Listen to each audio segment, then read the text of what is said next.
Yo, good morning ICCC. Good morning, how are you all? Excellent, I like that answer. Sekali lagi saya mau memperkenalkan diri, nama saya Aldo Syahaan. Saya pastor dari Philadelphia Praise Center, gereja multi-etnik. Ada orang Indonesia, ada orang Hispanik, ada orang Burma, dan juga orang Amerika. Gitu. Dan sudah berjalan 8 tahun, semua itu karena kasih dan anugerah daripada Kristus Yesus. Dan yang saya berkesan adalah Desember 2011, saya datang ke gereja ini, and I feel so welcome. Saya benar-benar merasa ada warm spirit di gereja ini. Berikan kemuliaan buat Tuhan kita Yesus Kristus. Ya, dan warm spirit itu bukan hanya saya rasakan dengan istri saya karena kita kenal dengan Pastor Joe, enggak sama sekali. Tapi benar-benar dari orang-orang yang kenal kami, menggreet kami, 2011 Desember mengajak kami datang ke rumah mereka. Demikian juga landlord kami begitu luar biasanya tempat kami tinggal, dan sungguh-sungguh pekerjaan Tuhan begitu hebatnya, dan saya mau supaya the warm spirit, familiar spirit yang kekeluargaan seperti ini biar terus dipertahankan. Amin. Tapi yang saya notice adalah kalau di Vancouver cuman ada 2 musim katanya. Musim hujan yang sedikit sama hujan deras. Tapi kalau di Toronto saya tahu ada 2 musim juga. Winter sama construction. Di mana-mana construction. Setiap jalan pasti ada construction, bikin macet. Nah, pagi hari ini saya mau apa yang dipercayakan oleh Pastor Joe dan gereja di tempat ini untuk saya menyampaikan mengenai mengatasi kesombongan, overcome your pride. Supaya kita bisa belajar sama-sama, Anda boleh siapkan Alkitab Anda, siapkan bolpen dan kertas. Dalam waktu 30 menit, saya akan mencoba menyelesaikannya dalam tempo yang sesingkat-singkatnya. Sebelum saya menikah dengan istri saya, 2005.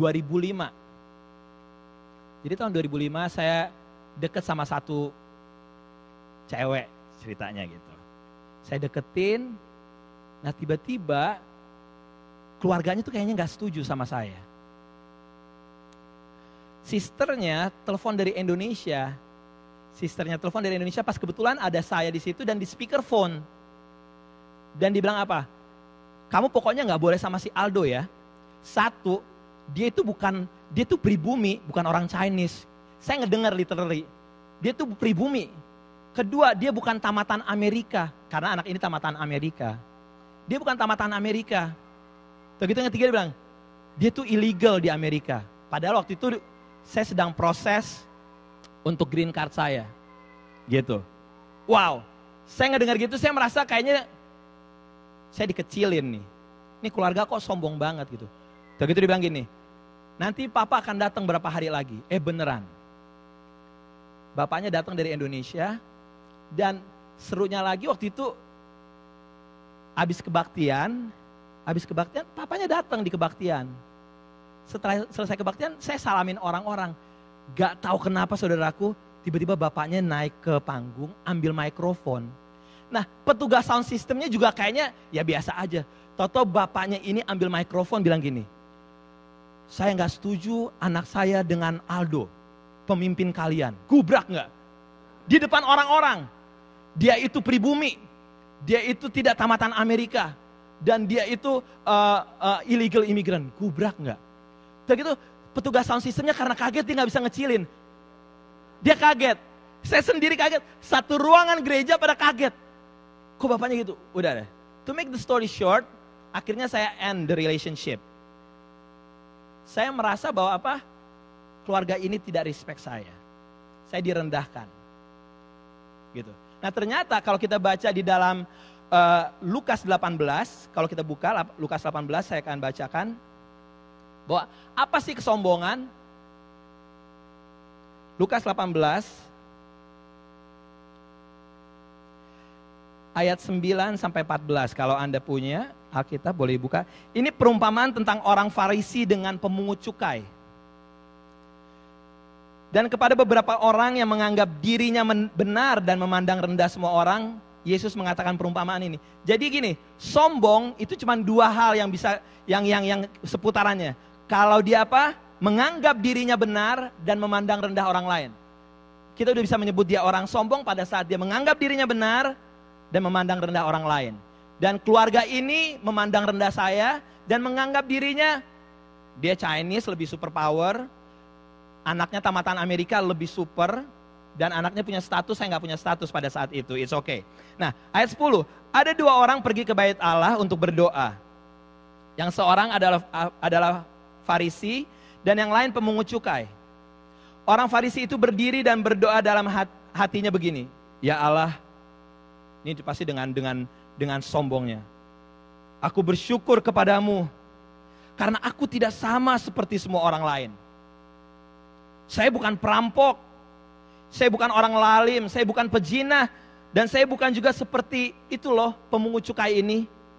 Saya berpuasa 2 kali seminggu, saya memberikan 1/10 dari segala penghasilan. Betapa arogannya orang ini. Ayat 13, tetapi pemungut cukai ini berdiri jauh-jauh, bahkan ia tidak berani menengadah ke langit, melainkan ia memukul diri dan berkata, ya Allah, kasihanilah aku orang berdosa.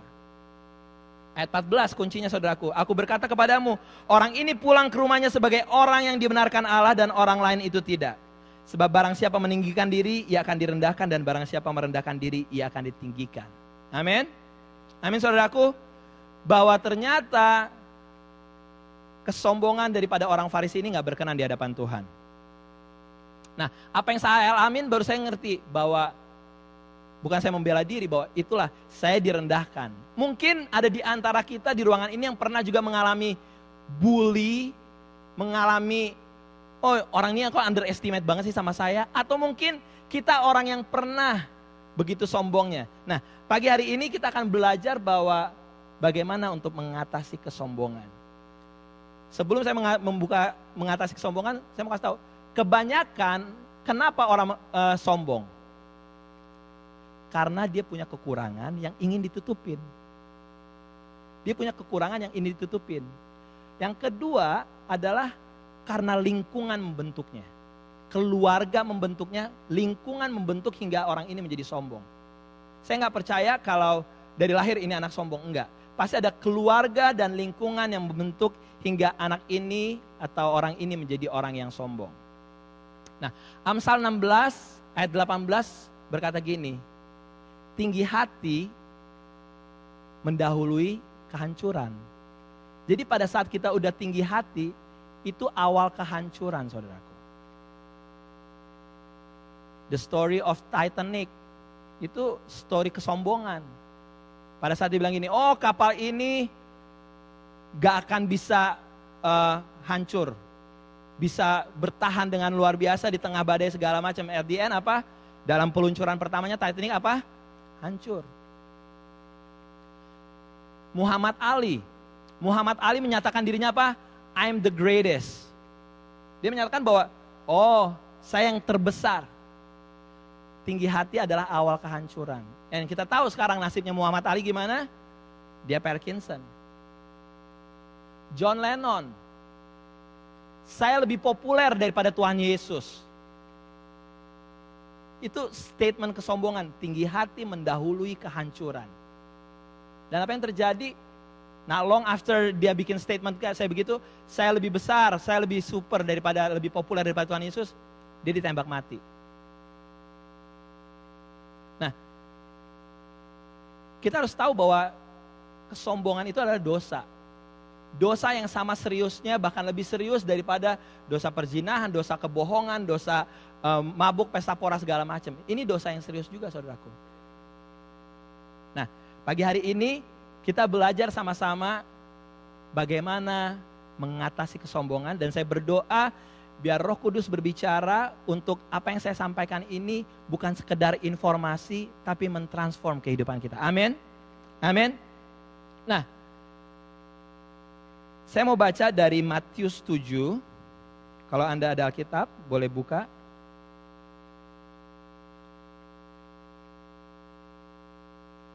Biar firman Tuhan ini bisa diaplikasikan. Matius 7 Ayat 1 sampai 5. Jangan kamu menghakimi supaya kamu tidak dihakimi. Karena dengan penghakiman yang kamu pakai untuk menghakimi, kamu akan dihakimi. Dan ukuran yang kamu pakai untuk mengukur akan diukurkan kepadamu. Mengapa engkau melihat selumbar di mata saudaramu, sedangkan balok di dalam matamu tidak engkau ketahui? Bagaimana engkau dapat berkata kepada saudaramu, biarlah aku mengeluarkan selumbar itu dari matamu, padahal ada balok di dalam matamu. Hai orang munafik, keluarkanlah dahulu balok dari matamu, maka engkau akan melihat dengan jelas untuk mengeluarkan selumbar itu dari mata saudaramu. Hal yang pertama saudaraku, Anda catat bahwa untuk mengatasi kesombongan kita harus tahu bahwa setiap orang punya kekurangan. Saya punya kekurangan. Dan kita nggak bisa menghakimi orang lain. Judul perikop ini adalah hal menghakimi. Kenapa ada orang bisa menghakimi? Karena merasa dirinya lebih. Saya lebih benar. Merasa dirinya lebih unggul. Hingga I have the right to judge you. Saya punya hak untuk menghakimi engkau. Padahal di dalam story ini adalah apa? Yang menghakimi dan yang dihakimi sama-sama punya apa? Kekurangan. Yang satu sebalok, yang satu selumbar. Tapi sebalok atau selumbar tetap punya kekurangan nggak? Yes. Katakan kepada kiri kanan kita punya kekurangan. Yes. Bahwa setiap kita adalah orang-orang yang punya kekurangan. Bahkan pada saat kita ngelihat orang yang sempurna sekalipun, dia punya kekurangan. Satu-satunya yang lahir di dunia ini yang tidak punya kekurangan, yang sempurna, only Jesus. Amen. Tokoh Alkitab Daud. Apa kurangnya Daud? Apa di dalam Alkitab dikatakan apa? Ganteng. Ya enggak? Berani enggak? Dia berani. Penyembah Tuhan, amen. Dia pemazmur. Dia di ladang adanya dia memazmur. Lebih baik satu hari di pelataranmu. Dia lagi di ladang aja tuh memuji Tuhan. Dia penyembah yang luar biasa. Pemimpin yang hebat. Dia perang nggak kalah. Dia perang menang. Apa kurang perfectnya tuh Daud? Tapi at the end kita tahu bahwa dia punya kekurangan juga. Apa? Dia selingkuh. Right? Di tengah-tengah seseorang yang kita lihat begitu sempurnanya, dia tetap punya kekurangan. Raja Salomo apa dikatakan? Dia ganteng sampai-sampai ada ratu ngeliat gitu, wow. Kegantengannya itu tersebar. Saking begitu luar biasanya dia ganteng. Dan ternyata Raja Salomo bukan hanya ganteng, dia apa? Raja yang penuh hikmat. Di Alkitab dikatakan sebelum dan sesudah Salomo gak ada orang yang dikasih Tuhan sehikmat dia. Wow. Luar biasa. Tapi kita tahu juga di tengah orang seperti Raja Salomo yang luar biasa, yang punya kekayaan yang luar biasa, tetap juga dia punya kekurangan. Akhirnya story-nya apa? Dia meninggalkan Tuhan, dia hatinya lebih condong kepada Allah-Allah daripada 1000 istrinya itu. Roma 3 ayat 23 bilang gini, karena semua orang telah berbuat dosa dan telah kehilangan kemuliaan Tuhan. Jadi untuk menyadarkan kita nih, pada saat kita mau sombong, kita harus tahu gini, aduh, saya ini orang yang punya kekurangan. Saya nggak sempurna, orang lain gak sempurna. Pada saat kita diingatkan akan seperti itu akan menstop kita untuk sombong, saudaraku. Jadi penting sekali untuk kita tahu bahwa saya punya kekurangan, orang lain punya kekurangan. Bahkan pada saat kita merasa bahwa diri kita lebih nih, hati-hati. Kita harus diingatkan akan pepatah yang mengatakan gini, di atas langit masih ada langit. Kalau kita pikir saya lebih, saya paling jago ini, jangan khawatir, ada yang lebih jago dari kita. Nah, hal yang pertama yang Anda catat adalah untuk mengatasi kesombongan, tahu bahwa setiap orang pasti punya kekurangan. Hal yang kedua, bahwa kita hidup gak bawa apa-apa, semua milik Tuhan. Semua milik Tuhan. Dari banyak buku yang saya baca, kesombongan banyak disebabkan karena apa? Karena materi, uang, dan juga apa? Power, kedudukan. Dua hal yang membuat orang tendensinya menjadi sombong karena materi dan karena power. Dan kalau kita diingatkan pagi hari ini bahwa kita hidup gak bawa apa-apa, semua milik Tuhan. Pernah dengar lagu ini? Ku tak membawa apapun juga saat ku datang ke dunia. Pas lahir kita gak bawa apa-apa kan? Gak mungkin dong kita lahir tau-tau jam Gucci gitu keluar dari tas. Enggak kan? Ku tinggal semua pada akhirnya saat ku kembali ke surga. Kita lahir, kita mati, kita gak bawa apa-apa. Inilah yang ku punya, hati sebagai hamba yang mau taat dan setia padamu Bapa. Kemanapun ku bawa, hati yang menyembah dalam roh dan kebenaran sampai selamanya. Ini semua yang ada di dunia ini, kita cuma sebagai pengelola. Katakan pengelola. Kita cuma stewardnya Tuhan. Gak ada satupun yang menjadi miliknya kita. Semuanya punya Tuhan. Itu firman Tuhan. Jadi pada saat Anda punya mobil Beamer sekalipun, that's not yours. That belongs to God.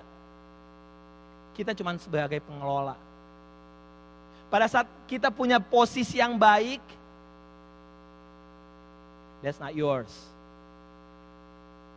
Kita cuma sebagai pengelola.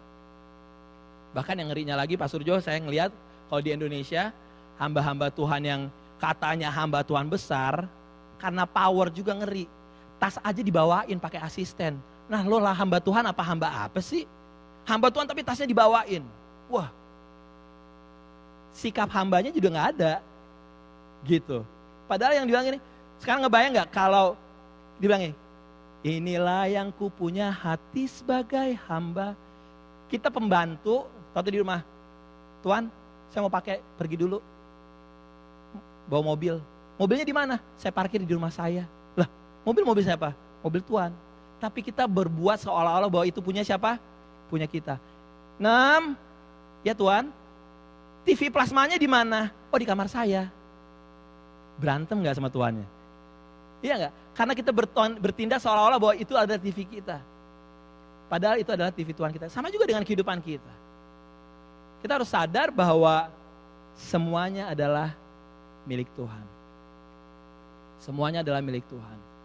Seringkali kita akhirnya karena kita punya barang-barang yang mewah membuat kita sombong. Kalau dulu waktu saya di Indonesia, saya ke gereja orang-orang Batak gitu ya. Jadi kalau ada mau perjamuan ya, atau itu persembahannya kan ke depan gitu. Wah jadi semuanya tuh harus jenggreng, cingklong gitu. Wah itu ajang fashion show Pak. Iya, udah gitu, wah semuanya, wah bling-bling. Benar-benar, wah itu ajang kesempatan untuk show off. Atau enggak ada juga yang gini, yang keroncongannya banyak emas gitu. Haleluya, karena apa kan? Emas dong gitu, harus di show gitu. Dan kalau punya mobil mewah harus turunnya di depan gereja, harus zet baru dibukain pintu. Harus dong. Coba gue naik bajai jauh-jauh. Nggak mungkin dong gue naik bajai turun depan. Ih gila masa dia naik bajai? Kayak gitu. Karena apa? Orang tuh merasa gini, kalau if I have power, if I have money, saya bisa berbuat sesuka hati saya. Ngeri. Nah pagi hari ini kita diingetin, pertama bahwa setiap kita punya kekurangan. Yang kedua, bahwa semuanya adalah punya siapa? Punya Tuhan. Keuangan kita, bahkan anak kita dan keluarga kita itu adalah kepunyaan Tuhan. Oh seringkali orang tua sombong, oh anak saya PhD loh, anak saya MBA loh, gitu. Dengan sombongnya gitu. Bukannya nggak salah ngomong gitu, tapi seringkali tendensinya menjadi untuk kesombongan. Nah, hal yang ketiga yang gak kalah pentingnya adalah gak ada yang tahu waktu mendatang. Amsal 27 ayat 1 bilang gini, janganlah memuji diri karena esok hari, karena engkau gak tahu apa yang akan terjadi hari itu. Ini penting sekali saudaraku. Karena kita nggak tahu apa yang akan terjadi. Next. Pada saat kita sadar ini, saya akan ngebahas ini sedikit saudaraku.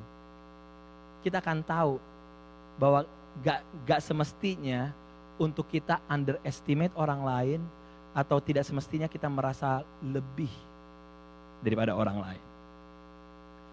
Ada seorang yang namanya Tukul Arwana. Gak tahu Anda masih update dengan Indonesia atau enggak.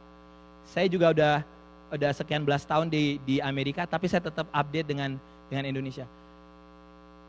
Ada host untuk talk show namanya Tukul Arwana di Indonesia. Dia mulai pindah ke Jakarta sebagai apa? Tukang batu. Dia tukang batu, dia sebagai supir, dia mencoba jadi pelawak, gak berhasil, semua segala macam. Tapi akhirnya waktu berjalan hingga dia menjadi host untuk talk show. Dan itu menjadi ratingnya luar biasa. Dan kalau Anda lihat mukanya jauh dari komersial. Mukanya jauh dari ganteng. Tapi dia menjadi talk host yang luar biasa. Startnya tukang batu, halo. Sekarang menjadi orang yang luar biasa. Karena kita nggak pernah tahu apa yang waktu yang akan datang. Kita nggak tahu akan nasib orang lain. Demikian juga kita nggak tahu nasib kita berikutnya apa. Kehidupan kita berikutnya kita nggak tahu, saudaraku. Jadi jangan sombong deh. Ini kita diingetin. Hal yang kedua, Anda pernah dengar yang namanya Susan Boyle? Susan Boyle menjadi household names the next day. Hari pertama dia ikut audition British Got Talent. Umur 48 tahun pada saat dia ikut audition. Ditanya sama jurinya, kamu mau jadi apa? Saya mau menjadi penyanyi seperti Ellen Page. Diketawain sama orang-orang. Dia pikir 48 tahun dari kota kecil yang gak kedengeran kotanya. Dan pada saat mereka ngedengar suaranya, ternyata suaranya benar-benar luar biasa. And the next day, seluruh dunia ngomongin mengenai siapa? Susan Boyle. Ternyata, kalau Anda baca di dalam bukunya, di dalam perjalanannya, dia dulunya apa? Dia dibully. Orang tuh mengasingkan dia. Karena apa? Dia sudah berumur, dia gak punya keluarga, dan dia hidup di kota kecil, dia gak punya kerjaan, unemployment loh dia. Dan apa yang terjadi pada saat dia cuma juara 2 pada saat British Got Talent, tapi setelah itu dia bikin albumnya menjadi one of the best selling album in UK and in the United States. Langsung dapat platinum. Gimana sih? Kita nggak pernah tahu bahwa Susan Boyle yang datang dari kota kecil, yang dibully, yang nggak pernah orang perhatiin, the next day bisa menjadi seluruh dunia. Saya yakin orang-orang yang pernah ngebully dia yang, aduh pengen dong minta tanda tangan dia. Iya nggak? Sekarang dia jauh lebih kaya daripada orang-orang tersebut. Ada seorang yang bernama Honda. Honda datang ngelamar pekerjaan ke pabrik Toyota. Dibilang apa sama si Toyota? You're not fit with this job. Kamu gak cocok di pekerjaan ini. Honda bilang gini, oke, tapi dia gak give up. Dia kerja sendiri hingga akhirnya apa? Dia punya pabrik apa? Pabrik Honda. Dan akhirnya apa? Menjadi kompetitornya siapa? Si Toyota. See, you never know brother and sister. You never know. Hari ini mungkin orang tersebut unemployment, the next day he can become millionaire. Dan kita nggak ada hak untuk underestimate atau menyombongkan diri kita sendiri. Oprah Winfrey,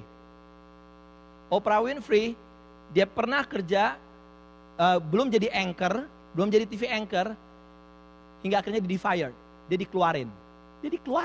Literally, seorang Oprah Winfrey dikeluarin. Katanya apa? Kamu nggak bisa kerja. Hingga akhirnya melalui begitu banyak proses, dia menjadi first African American TV anchor. Dan sejak itu apa yang terjadi? Dia menjadi host Oprah Winfrey Show. Yang last puluhan tahun, dan sekarang dia punya Oprah Network.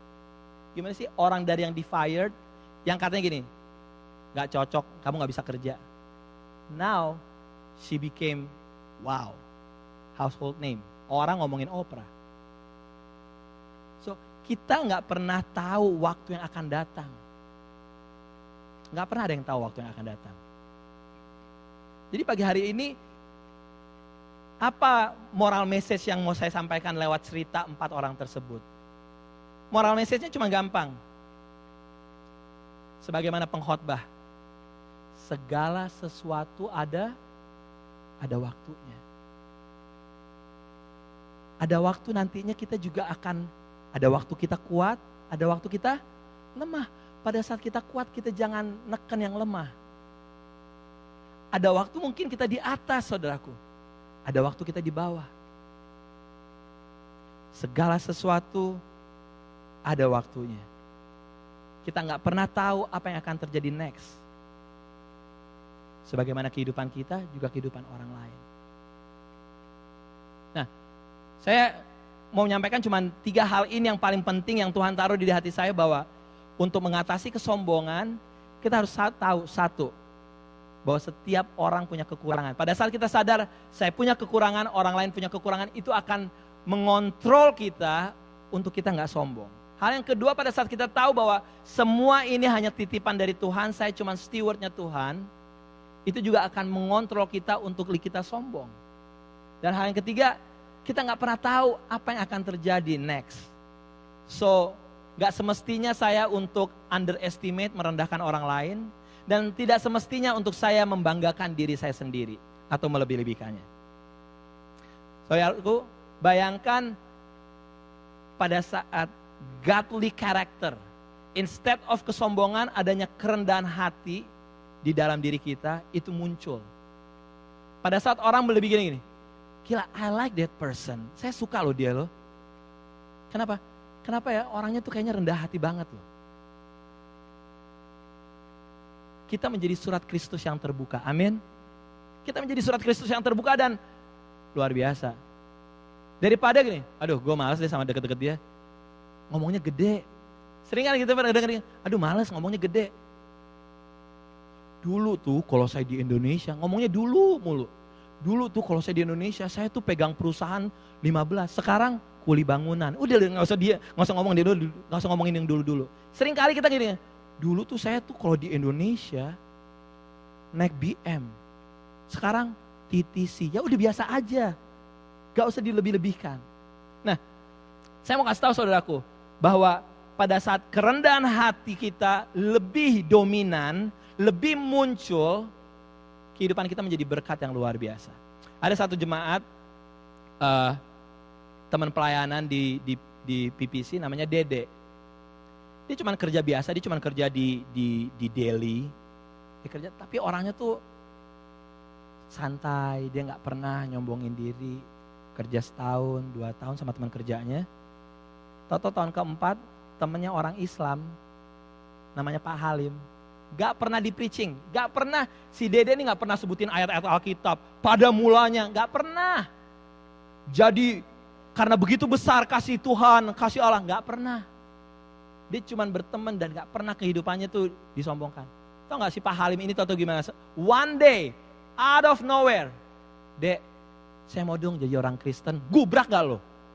Hah? Pak, Bapak kan Islam, saya mau jadi orang Kristen. Kenapa? Saya ngeliat kehidupan kamu. Halo, kenapa Pak? Saya ngeliat kamu tuh kayaknya orangnya rendah hati, gak sombong, kamu gak macem-macem. Saya mau seperti kamu. Halo, ternyata our actions speak louder than our words. Seringkali ribuan khotbah sekalipun bisa gak nyangkut. Tapi kehidupan yang terbuka, surat Kristus yang terbuka itu akan berbicara lebih besar. Amin. Amin saudaraku. So, akhirnya Dede gak berani ambil keputusan apa-apa. Dia bilang gini, Pak Halim kalau mau jadi Kristen, kalau mau ke gereja, Pak Halim ke gereja saya juga boleh. Iya, saya mau ke gereja kamu. Akhirnya Pak Halim ketemu sama saya. Saya bilang, Pak, ini baru-baru ini. Pak Halim kenapa? Iya Pak Aldo, saya ngeliat kehidupannya Dede. Dede tuh jauh dari sombong, orangnya sangat terbuka. Dia sekali-sekali ngundang saya. Terus, ya udah, saya mau jadi Kristen karena ngeliat hidup dia. Halo, just like that. After 3 years, dia melihat kehidupan yang sama, konsisten dari seorang Dede. merubahkan kehidupan orang lain. Berapa dari kita di ruangan ini yang memenangkan jiwa Muslim? Hah? It's a challenge for us. Karena apa? Seringkali kesombongan kita akan membuat orang ogah kenal Kristus. Tapi kerendahan hati kita membuat orang tuh pengen tahu. Why this person is so different? Kenapa sih ini orang berbeda banget? Dan akhirnya apa?